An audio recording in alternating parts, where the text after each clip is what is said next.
So, once upon a time in America, marriage was the norm for adults of a certain age. Back in 1950, only 22% of adults were single. Back in 1950. Today, for the first time in the history of America, the number of single people outnumbered the married people in this nation for the first time ever. So more than half the adult population in the U.S. is single. The divorce rate in America, the best estimate that I've seen on the divorce rate in this country is 45% of marriages end in divorce. So all of the adults in the United States who are single, out of all of them, 60% of them have never been married before. 40% of them have been married before and are now divorced, so they're single. And so that's kind of how it breaks down. Actually, the number of divorces is lower among millennials, but that's because the number of marriages is lower among millennials. Young people are waiting longer and longer to get married these days. And there's also been an exponential increase in unmarried couples living together. Since 1960, the number of unmarried couples living together has grown times 10. It's grown by 1,000%. So, why did I start out today with a bunch of stats on singleness and marriage? Well, I sat down to kind of plan out this series on relationships that we're starting today, and I kept coming back to the same thought. Relationships are complicated, and they're only getting more complicated. So, what does it even look like to talk about relationships in 2020? I grew up going to church and to youth group, and so I sat through a lot of sermons on relationships, and I will tell you that most of the time they seem to be focused on people who are married or people who are going to be married soon. And there's nothing wrong with that. Last night we had an awesome marriage night event with a bunch of married couples came, and we learned together and we worked on our marriages, and so it's great. But the subject of relationships is so much broader than just romantic relationships or the marriage relationship. So we're turning to the book of Ruth for this series. And yes, the book of Ruth is a love story, sort of, but it's so much more than that. The book of Ruth, it tells the truth about how complicated relationships are. And for most of the story, this is the best thing about the book of Ruth. For most of the story, the three main characters are single. Three main characters of the book of Ruth are single. And so this series is an opportunity for those of us who are married to learn from this amazing example of some godly single people. And those of you who are single, you've probably sat through a lot of sermons that were for married people, and we're going to learn together from the book of Ruth. So this is going to be great. We're going to learn about things like real friendship, loyalty, healthy boundaries. We're going to see God's vision and pattern for relationships. And the best thing is we're going to see that pattern and vision for relationships. We're going to see it lived out. We're going to see an example of it in this book. So let's jump right in. We're going to be in the first chapter of the book of Ruth. And we're not going to read it all word for word, but we are going to get the big picture story. And so here's what we're going to see in the first chapter of the book of Ruth, just to give you a little overview. We're going to see a famine.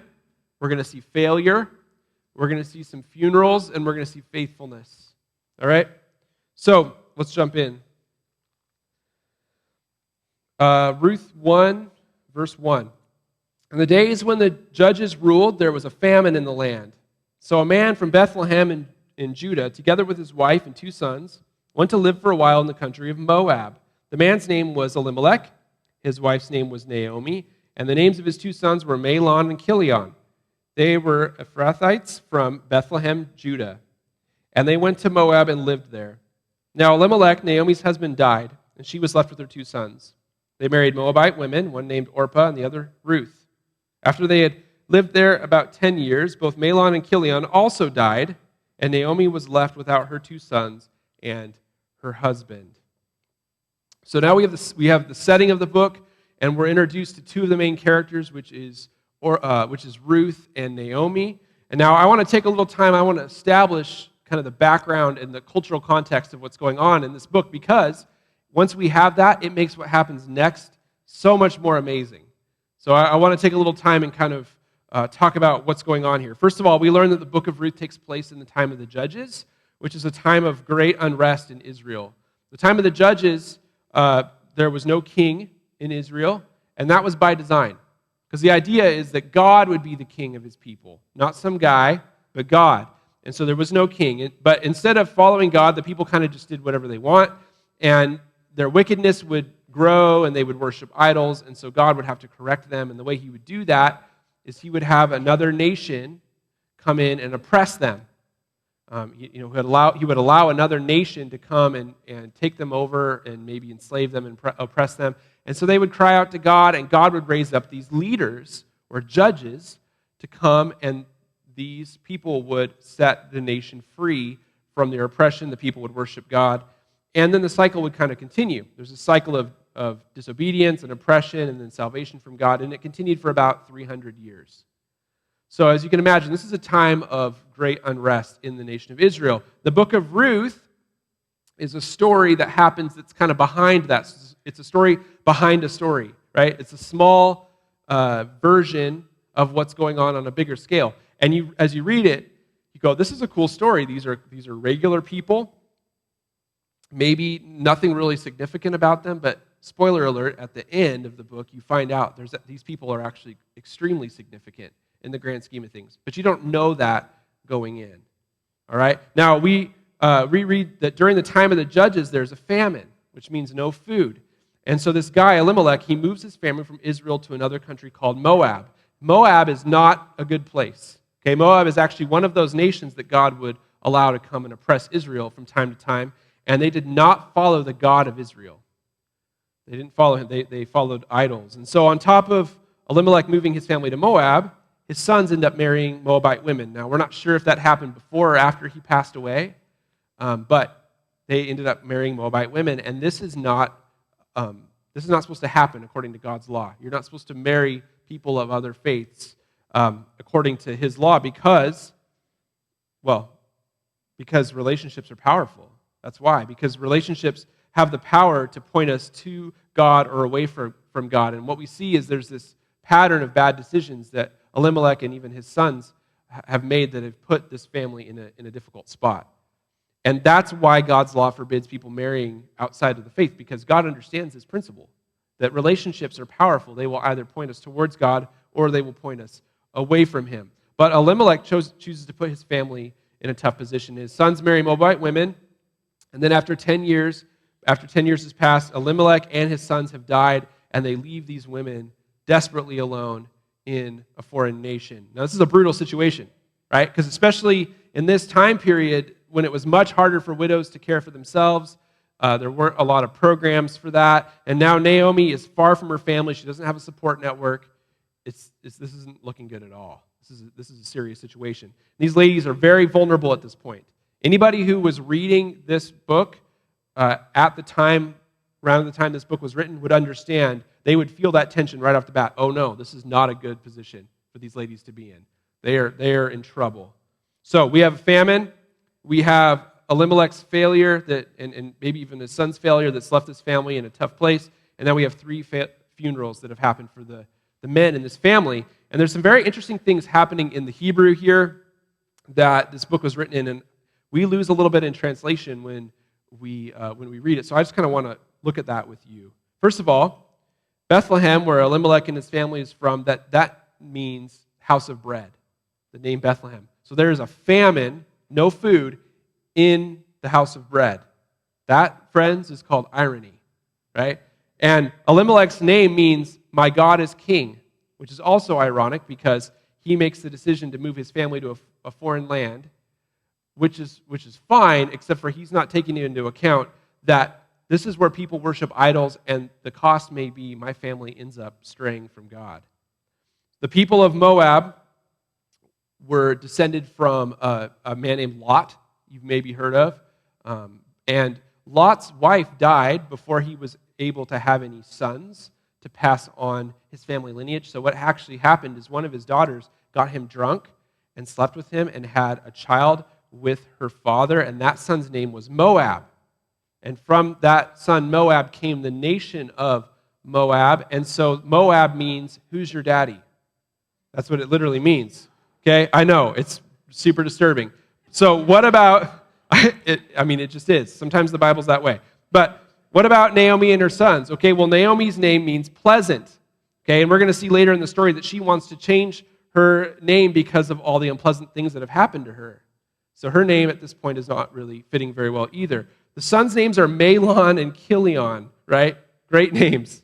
I don't know how many Star Trek fans we have in here, but when I read those, I thought, those sound like good Klingon names to me, right? Mahlon and Chilion. Why did their parents name them that? Because their names actually mean, the name Mahlon means weak, and Chilion's name means frail. So why would you name your kids that, your sons that? I don't know, but that's what they named them. So the ancient readers took names and their meanings very seriously, more seriously than we do. So when an ancient reader read this is what it would sound like. I thought it'd be interesting to kind of read it like they hear it. All right, in the days when the judges ruled, there was a famine in the land, and a man of the house of bread in Judah went to live in the country of Who's Your Daddy? He and his wife and his 2 sons. The name of the man was My God is King, and the name of his wife Pleasant, and the names of their 2 sons were Weak and Frail. They were Ephrathites from the house of bread in Judah. They went into the country of Who's Your Daddy and remained there, but My God is King, the husband of Pleasant, died, and she was left with her 2 sons. These took Moabite wives. The name of the one was Orpah, and the name of the other Ruth, and they lived there about 10 years, and both Weak and Frail died, so that the woman was left without her 2 sons and her husband. All right, now when you read this, it kind of sounds like the world is against Naomi, right? She's left destitute with her 2 daughters-in-law. And when we think about Naomi's losses, I mean, they're so huge. It would be, even today, wow, if someone loses their husband and their 2 sons, that's devastating. Even more devastating in this culture for a woman to lose not only her husband, but her sons, because this is a culture in the ancient Near East when a woman's whole identity is wrapped up in motherhood. And it's still somewhat true, actually, in the modern Middle East. I heard about this management consultant who he posed this hypothetical question. He was teaching some American business leaders, and he said, your mother, these were all men, he said, your mother, your wife, and your daughter are all in a sinking boat, and you can rescue only one of them. It's a pretty horrible question, right? Who do you rescue? And out of these men, 60% would rescue their daughter, and 40% would rescue their wife. None of them said that they would rescue their mom. Sorry, moms. All right? The same consultant then was talking to some Saudi men, and he asked them the same question, and every single one of them said they would rescue their mother. Okay, why? Because in traditional cultures of the Near and Middle East, mothers have no identity outside of the home, or very little identity outside the home. Their daughters marry, and they leave, and their sons remain, and there's this powerful bond between mothers and sons. So their sons are their life. Now, it's always interesting to hear about other cultures, and we're not passing judgment on any cultures or saying that something's wrong. We're just acknowledging this is different than our culture, and we need to recognize that. All right. So Naomi has been completely wrecked by her situation. She is essentially a dead woman walking. That's what she's become. She has a living death.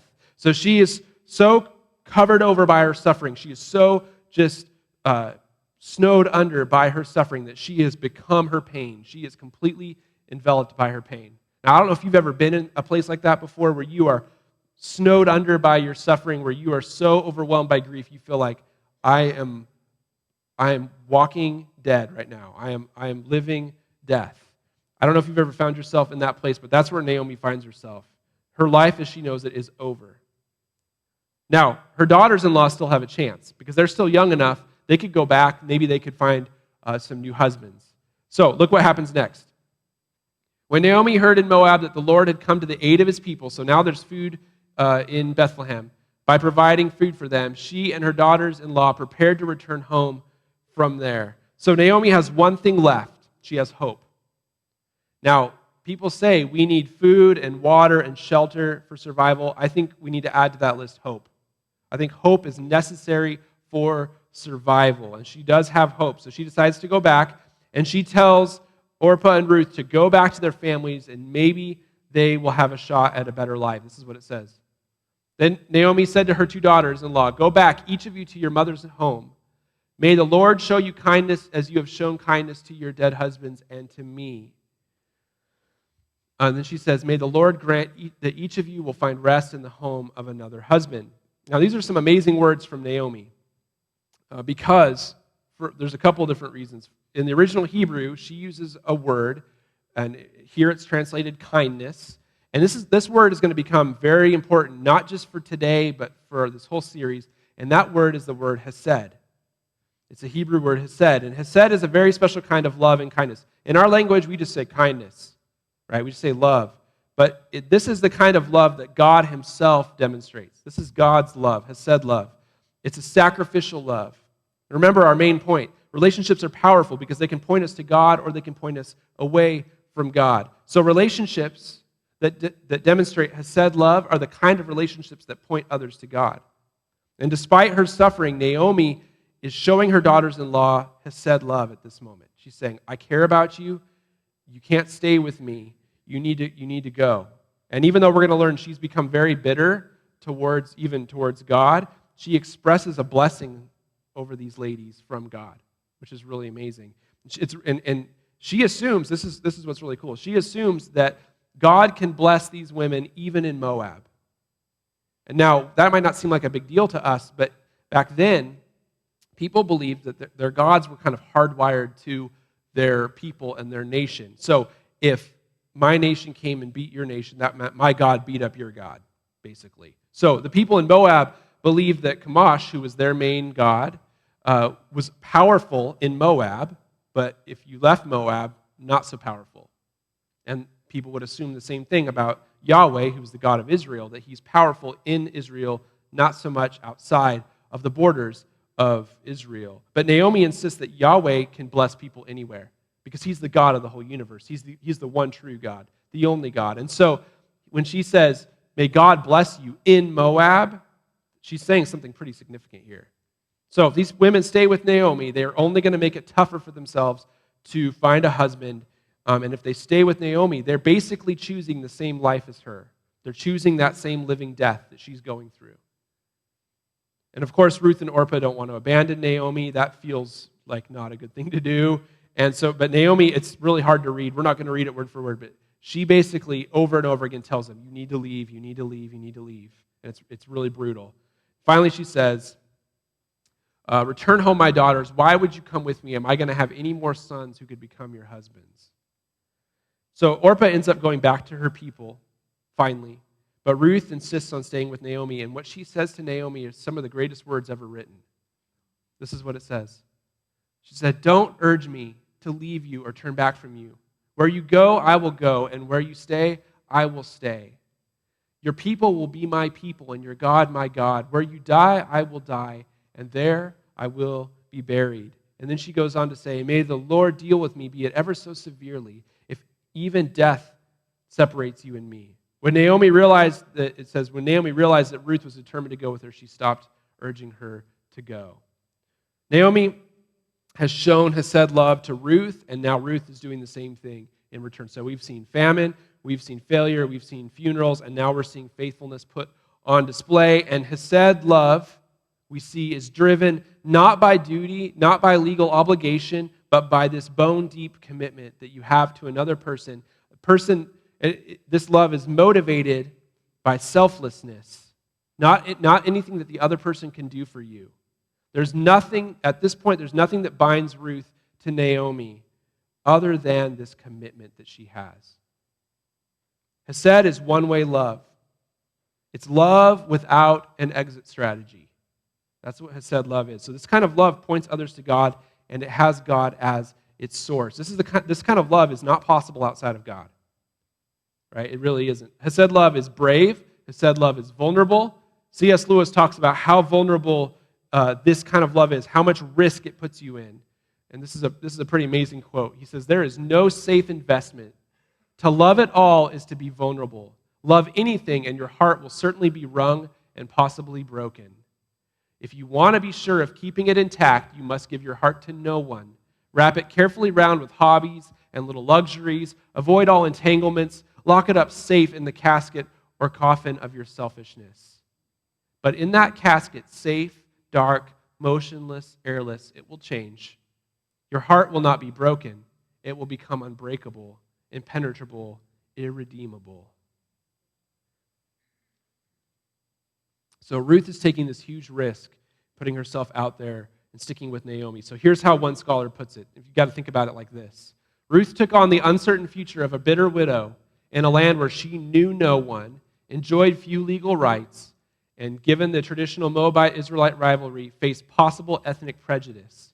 She gave up a marriage to a man to devote herself to an old woman in a world dominated by men. It's amazing. So I hope you're beginning to see how this story has so much to teach us about godly relationships, even though it's over 3,000 years old. Our modern world needs Hesed love. This modern world needs people who are willing to show Hesed love and hang in there with people and love people well. This is, and of course, this is easier said than done. Right? I'm not being idealistic here. There's a lot of messiness and complexity to it all. And that's why we call this series, it's complicated, because we're acknowledging right off the bat, it's difficult to love people like this. Ruth demonstrates this kind of love when she sticks in with Naomi, but I don't think we can give Orpah, the one who went home, I don't think we can give her that hard of a time. Okay? It wasn't wrong for her to turn back home. She had a moment where she was like, you're right. I can't do this. I can't hang in. This isn't a question of wrong or right, but a question of willingness and readiness to show Hesed love. And so it's a pretty amazing story. So how do we do it? How do we have these Hesed relationships? What does it look like? We've already taken the first step. We've already acknowledged that we understand relationships are powerful. They can point us to God, or they can point us away from God. Today, I want to give you 3 characteristics of Hesed relationships that we see in this chapter. And my hope and prayer is that you will take these ideas to heart, and that you will that we all together will learn how to love well, and we'll see a difference in our relationships. Okay, so here's the first one. Hesed relationships are centered on God. Centered on God. And I know you're thinking, yeah, of course, like you have to say that because we're in church, right? But no, seriously, don't skip over this. This is not a given, first of all, for people who are in church, even people who are followers of Jesus, not necessarily a given that God's going to be at the center of their relationships. And we can't really skip over this reality because, listen, this is important, because a committed relationship that doesn't have God at the center might actually be really unhealthy and self-centered. Now, there are a lot of relationships out there on the outside, they would maybe even look like, oh, that's a committed relationship, that's a good relationship. But when you get in a little further, you realize they're enabling, they're codependent, they're obsessive, they're even possessive sometimes. And if you've ever been in a relationship like that, some of you maybe have been in a relationship like that, you see this relationship that Ruth and Naomi have, and you might even kind of be like, that seems a little weird to me, that seems a little off. Is everything okay here? And that's understandable. But here's the deal. We can see that Ruth is committed to Naomi because Ruth is committed to God. And Ruth is committed to God probably because Naomi has pointed her to God. We've already seen how God-focused Naomi is, even though she's been through all this horrific stuff. And she must have rubbed off on Ruth. Ruth grew up in an idol-worshiping culture. She did not grow up believing in the one true God. But Ruth shows incredible commitment to God in this story. How do we know that Ruth is committed to God in this story? Because of what she says. She says, where you die, I will die, and there I will be buried. Now, we can assume that Naomi's going to die first because she's older. So Ruth would not say that. She would be free to go after Naomi died if she was only committed to Naomi. But she never plans on coming back to Moab. She plans on being gone for the rest of her life because she's committed herself to God. So we know that. And it's the same for us. If we want to have Hesed relationships that are healthy, our first commitment needs to be to God. If we aren't careful, we can make idols out of other human beings. It's very easy to do. And we can make idols out of our feelings and even out of love. We can make an idol out of that. You know, the Bible says that God is love, but the opposite is not true, that love is God. Right? So we need to be really careful about that. Making sure we're centered on God will help us not veer into that unhealthiness when we're in these committed relationships. It's difficult to do. Ask yourself, am I primarily focused on and committed to God, or am I primarily focused on what I can get from people? And if the answer is you're committed to getting things from people for yourself, then your relationships are not centered on God. Here's the second one. Hesed relationships lead others to God's love. And we've already talked about this idea. We've seen that Naomi points Ruth to God, and there had to have been a time when Naomi pointed Ruth to God that maybe we don't see necessarily in the story. And I just want to add this thought. Hesed is the same kind of love that God has for us. This is a sacrificial love. Naomi is not going to get married again, most likely, and she is facing a life of poverty with no husband. That's the cultural reality that she faces. And what Naomi needs from somebody is lifelong physical help and companionship. She needs somebody essentially to die for her. That's what she needs. And Ruth steps up and says, I'm willing to lay my life down for you. She's willing to sacrifice. And that kind of love points others to the love of God. Someone may say, why are you loving me like this? Why are you committed to me like this? And then we can answer, because God loved me sacrificially. Hesed love and God's love are synonymous. And we serve a God who laid his own life down for us. He paid the ultimate price for us. For our benefit, he gave his life on the cross. So in the same way, Ruth lays down her life for the benefit of Naomi. And here's the crazy part. Spoiler alert, again. But we're going to learn that Ruth is actually an ancestor of King David. And King David himself has a very famous descendant who's the King of Kings. Maybe you've heard of him. His name is Jesus. And so what we see here is by loving Naomi with Hesed love, Ruth is centering her relationship on God, and she is pointing forward. She's not only pointing to God, she's pointing forward to her descendant, Jesus, who is going to do the same thing for the entire world. And maybe you need that. Maybe you need the sacrificial love of God that's found only in Jesus. Maybe you need Jesus to come into your life and transform you and to transform your relationships. Maybe today is the day that you need to place your trust in Jesus for the first time. And if that's the case, please don't leave here today without talking to somebody about this. Say, hey, that sounds good. I want to hear more about what it looks like to take that step. And here's the final thought I have for you when it comes to Hesed love. Hesed relationships cause us to mourn with those who mourn.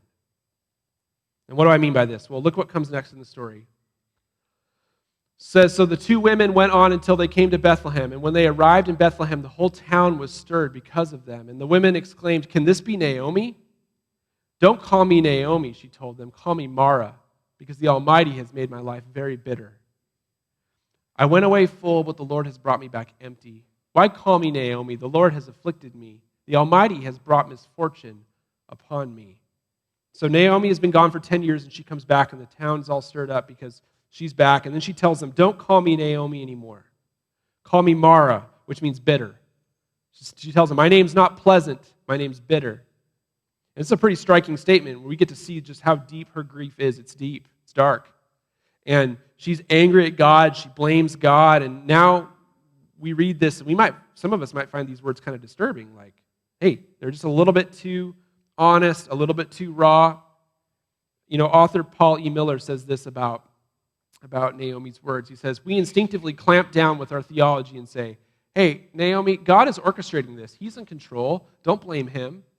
Her grief and anger unsettle us and open doors to unbelief in our own lives. We'd rather quiet her with good theology. We think we're comforting her, but maybe we're trying to keep our own demons in place. Ouch. Right? Miller is calling out this tendency to pull back from people when they're suffering because it feels, it offends our faith. It puts us on emotional thin ice when we have people that are being so brutally honest. But that's exactly where Hesed love calls us to go. We're called to go right into that suffering with people. What Naomi's doing in here is called lament. And that's when you call out to God in prayer, and that prayer is a complaint against God. And we are really bad in this culture at lament. It's because we're not very good at suffering in this culture and being honest about our suffering, then we're also not great at helping and walking alongside and listening to. We have a hard time listening to and being around those who are suffering as a result. So, what can we say to Naomi's lament? How do we answer her? Well, we don't say anything. Right? We just cry with her. We just weep with her. That's good theology, to weep with those who weep. God doesn't lecture Naomi. Right? There's nothing in this passage that says, and Naomi was wrong for saying that. Okay? It doesn't say that. It So we shouldn't lecture her either. We shouldn't lecture those who are grieving. Oddly enough, it's good theology that drives Naomi here because she believes that God is in control, or else she wouldn't complain to him. She says, what did you do, God? Why are you doing this to me? Now, she understands and believes that God is in control, and she's wondering why God has dealt bitterly with her. God is big. He doesn't need us to defend him. What he needs us to do, or what he asks us to do, calls us to do, is to mourn with those who mourn. So look what Romans 12 has to say about mourning with people who mourn. It says, rejoice with those who rejoice, mourn with those who mourn. Live in harmony with one another. Do not be proud, but be willing to associate with people of low position. Do not be conceited.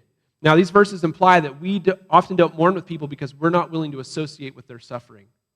That we don't want to go there with them. And I have to ask the question to all of us, is that because of our pride that we don't want to do that? Is it because we're afraid? When we hear a lament, we need to enter that person's pain, and that's what Ruth does with Naomi. She enters Naomi's world, and she shares the weight of what Naomi is dealing with her. She shares the weight of her burdens. Ruth is willing to let her heart be broken. Now, if you think about it, that's what happened with Jesus. Jesus took the whole weight of our suffering on him. He felt our sorrow, and he draws close to us in our suffering. That's the good news of the gospel. So don't be afraid to sit with someone. Don't be afraid to cry with someone. Be willing to listen to their lament, whatever they have to say when they're speaking from the heart, without correcting their theology. That's not helpful. Just like Jesus, we bring the presence of God to others when we're willing to be with them. So with Ruth and Naomi, we get this powerful example of what real godly love looks like. Relationships are powerful because they can point us to God or they can point us away from God. We need to have relationships of Hesed love if we're going to point people to God. So what does that look like? Hesed relationships are centered on God. They lead others to God's love, and they cause us to mourn with those who mourn. So I'm looking forward to this journey through the book of Ruth with you, through the series. We're going to learn how to be better at loving people. We're going to get better at relationships. We're going to get better at Hesed. We're going to get better at loving people like Jesus does. So I hope you stick with us through this journey. Let's pray.